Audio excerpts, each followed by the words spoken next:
तो कहानी शुरू होती है एक छोटी सी फैमिली से। इसमें 3 लोग इंक्लूड होते हैं। कहानी का मेन कैरेक्टर एडम, उसकी वाइफ क्लेयर और उनका छोटा सा बेबी फिन होता है जो उन्हें बहुत प्यारा होता है। हमें पता चलता है कि वो लोग कुछ अर्सा पहले ही आयरिश नामी एक गांव में रहने आते हैं जो जंगल के बिल्कुल बीच में होता है, यानी उनके आसपास कोई घर मौजूद नहीं होता। वो लोग वहाँ पर बिल्कुल तन्हा रहते। उनके यहाँ आने की रीजन ये थी क्योंकि एडम का प्रोफेशन बायोलॉजिस्ट था। वो यहाँ पर रिसर्च करने आया था उन ट्रीज की जो मुर्दा हो या फिर बीमार हो। वो एक एक करके हर ट्री को चेक करता। जब उसे ये कंफर्म हो जाता कि ये ट्री डेड है या बीमार है तो वो उसको कट करवा देता। जो घर उनको दिया जाता था वो बिल्कुल जंगल के बीच में था और जंगल बहुत बड़ा था, बहुत भयानक था, बहुत खतरनाक था। उस घर के आसपास कोई मेन रोड, कोई सड़क भी नहीं निकलती थी, लेकिन उनको यहाँ पर आना था क्योंकि ये एडम का प्रोफेशन था। इसी चीज को पेशे नजर रखते हुए एडम और उसकी वाइफ यहाँ पर रहने के लिए एग्री हो जाते। जो घर उनको रहने के लिए दिया जाता वो मुकम्मल लकड़ी से बना था और पुराना भी था क्योंकि वो जंगल भी बहुत पुराना था। इस गांव में रहने वाला एक आदमी जिसका नाम कॉलम होता है, वो कई बार उनके घर पर आता है और वो एडम की वाइफ को समझाता है कि जो उसका हस्बैंड कर रहा है वो ठीक नहीं है, उसे बंद किया जाए क्योंकि वो बहुत गलत है और उसको नहीं पता कि वो ये इसके पीछे कितनी बड़ी रिस्क ले सकता है, कितना डेंजर हो सकता है ये। एडम की वाइफ उसकी बातें सुन लेती है। उसके बाद वो एडम को बताती है कि एक बार आपको उसकी बात सुन लेनी चाहिए कि वो क्या कहना चाहता है, लेकिन एडम उसकी बात को इग्नोर कर देता है और ये कह देता है कि ये सब मुझे यहाँ से भगाने की साजिश है। फिर हम देखते हैं कि कॉलम एडम की वाइफ को बार बार समझाने की कोशिश करता है। वो सब इसलिए कर रहा होता है क्योंकि कुछ साल पहले उसकी बेटी भी इसी जंगल में गुम हो जाती है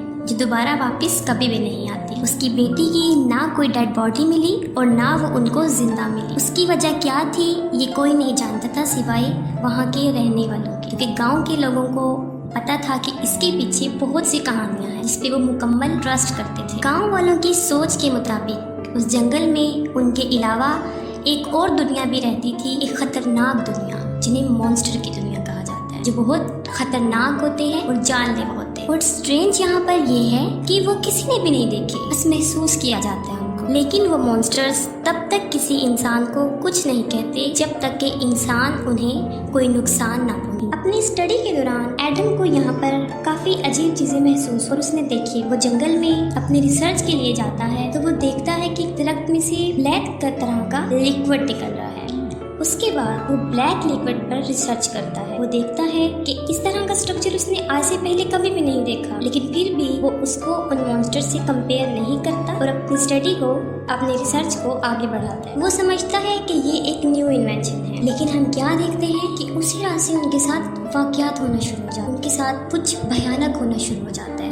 उनके साथ जो पहला इंसिडेंट होता है वो ये होता है कि उनके बेबी के रूम से कुछ अजीबोगरीब आवाजें आने लगी। वो देखते हैं कि किसी ने वहाँ पर लैंप और विंडो के शीशे को तोड़ दिया। इस सिचुएशन को देखते हुए वो फौरन पुलिस को कॉल कर देते। उसके बाद एडम को ये बात महसूस होती है कि ये किसी की शरारत है वहाँ पे रहने वालों की, जो उनको डराना चाहते हैं ताकि वो अपना काम, अपने रिसर्च यहाँ पर छोड़कर यहाँ से चले जाएं। जब पुलिस वाला वहाँ पर पहुँच जाता है वो सारी सिचुएशन को देखने के बाद एडम को बताता है एक अजीब बात कि ये किसी बर्ड का काम है, किसी इंसान का काम नहीं। पुलिस वाला उनको ये भी बताता है कि इस जंगल में काफी अजीबोगरीब चीजें हैं और उनको यहाँ से चले जाना चाहिए, लेकिन एडम उसकी बात पर भी यकीन नहीं करता और क्लेयर उसकी बातों से डर जाती है। पुलिस वाले की बातें सुनने के दौरान एडम की वाइफ को याद आता है कि जब वो यहाँ पर आए थे उनके घर के विंडोज पर लोहे के बड़े बड़े रॉड लगे हुए थे। दिखने में ये चीज काफी अजीबोगरीब नजर आई, इसीलिए उसकी वाइफ ने वो सारे रॉड वहाँ से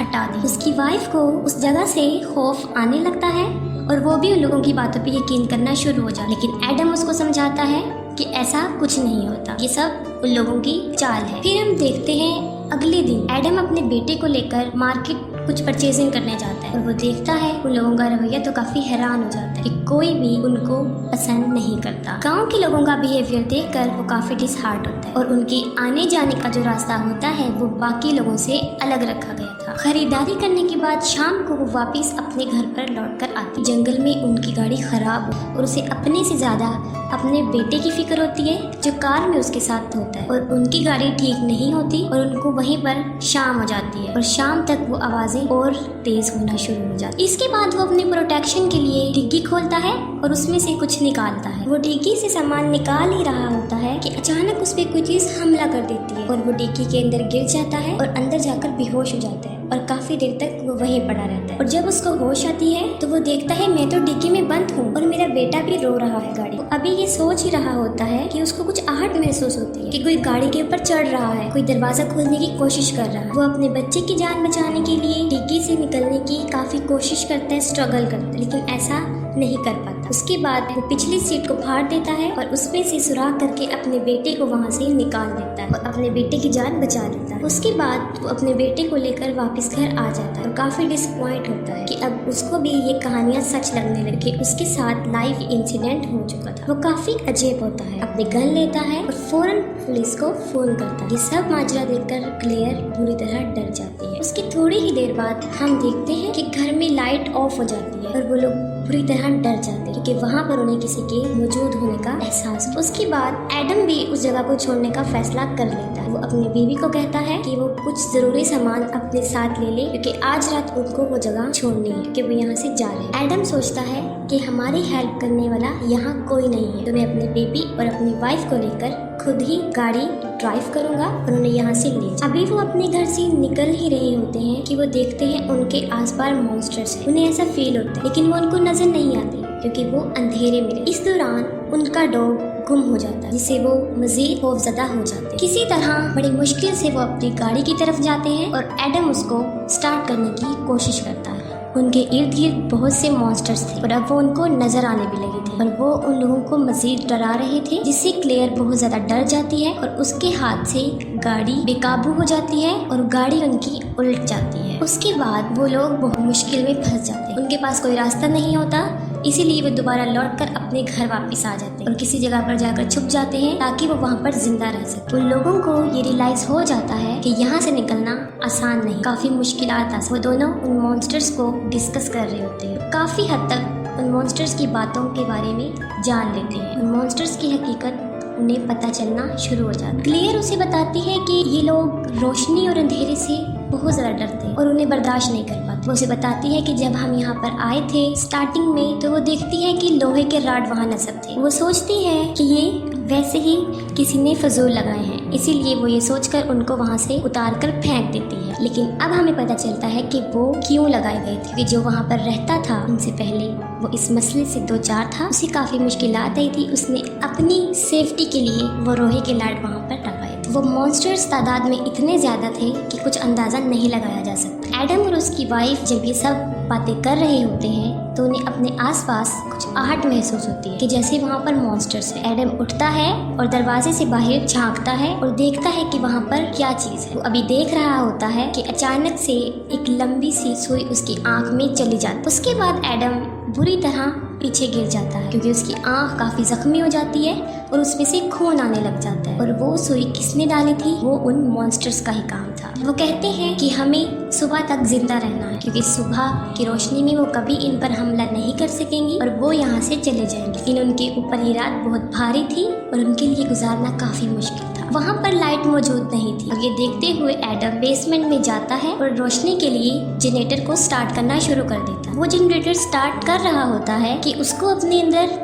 कुछ स्ट्रेंज सी चेंजिंग फील होना शुरू हो जाती है कि जैसे उसकी बॉडी में कुछ चेंजिंग आ रही है, कुछ हो रहा है उसके साथ। उसकी वजह ये थी कि उन मॉन्स्टर्स ने उसकी आंख में उस सुई के जरिए कुछ डाल दिया था। वो फौरन मिरर में देखता है, वो देखता है कि उसका फेस बिल्कुल उन मॉन्स्टर्स की तरह बनता जा रहा है और उसकी वजह ये थी कि उन मॉन्स्टर्स ने अपना कुछ पार्ट उसकी आंख में दाखिल कर दिया था। हमें पता चलता है कि वो मॉन्स्टर्स काफी हजार सालों से वहाँ पर मौजूद थे। जाहिर है इतने ओल्ड मॉन्स्टर्स थे तो वो बहुत खतरनाक हो चुके थे और बहुत भयानक। और इन मॉन्स्टर्स की एक बड़ी बात ये है कि वो कुछ ही वक्त में एक आम इंसान को बिल्कुल अपने जैसा बना सकते थे और बिल्कुल ऐसा ही एडम के साथ भी हो रहा था। एडम की बॉडी बदल रही थी, उसका कलर बदल रहा था और वो बिल्कुल उन मॉन्स्टर्स की तरह बनता जा रहा था। लेकिन वो देखकर काफी डिसअपॉइंट हो जाता है कि अगर वो मॉन्स्टर बन गया तो वो अपनी वाइफ और अपने बच्चे का दुश्मन बन जाएगा। हम देखते हैं कि जब एडम जनरेटर स्टार्ट कर रहा होता है, उसके साथ ही मॉन्स्टर्स उसकी वाइफ पर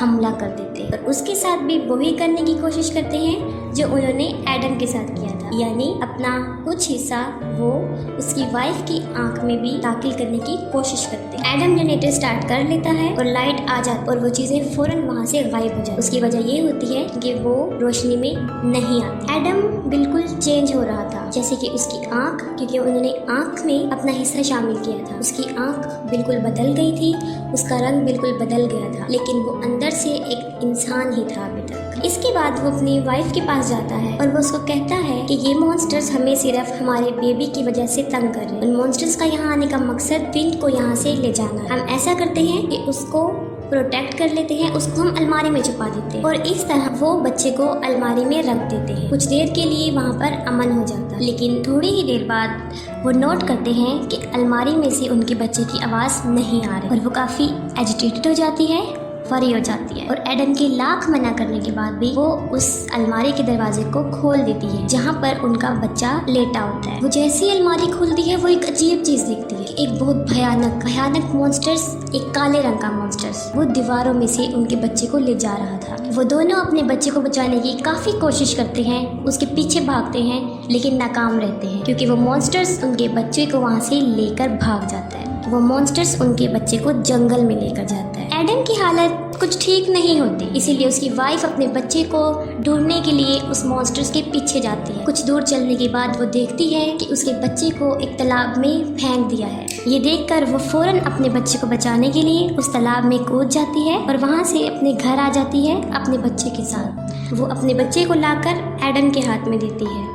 एडम अपने बच्चे को लेता है और वो नोटिस करता है और कहता है अपनी वाइफ को कि ये हमारा बच्चा नहीं है। हालांकि वो बच्चा बिल्कुल उनके बेटे जैसा ही था, लेकिन ये एडम को नजर आ रहा था कि ये उनका बच्चा नहीं है। एडम के साथ शायद इसलिए ऐसा हो रहा था क्योंकि वो भी अब उन मॉन्स्टर्स की तरह बनता जा रहा था, क्योंकि वो बीमार हो गया था। इसीलिए वो उस बच्चे को मारने की कोशिश करता है। ये देखकर उसकी वाइफ उस पर हमला करती है, उसे जख्मी कर देती है और अपने बच्चे को लेकर वहाँ से भाग जाती है। उसकी बीवी सोचती है कि शायद अब एडम भी उन मॉन्स्टर्स की तरह बन गया है, इसीलिए वो उसको वहाँ से लेकर भाग जाती है। साथ ही एडम भी अपने बच्चे की और बीवी की तलाश में निकल जाता है। हमने आपको बताया था एक शख्स कॉलम जिसकी बेटी जंगल में गुम हो गई थी। अब वो बच्ची सामने आ जाती है और एडम का बच्चा उसके हाथ में होता है। उसके बाद देखता है वो चारों तरफ से उसको मॉन्स्टर्स ने घेर लिया है और वो उन सबसे लड़ता है और अपने बच्चे को उनसे ले लेता, क्योंकि वो सोच रहा था कि उसकी बीवी के पास जो बच्चा है वो उनका नहीं है। उसके बाद एडम को उसकी बीवी और उसका बच्चा मिल जाता है।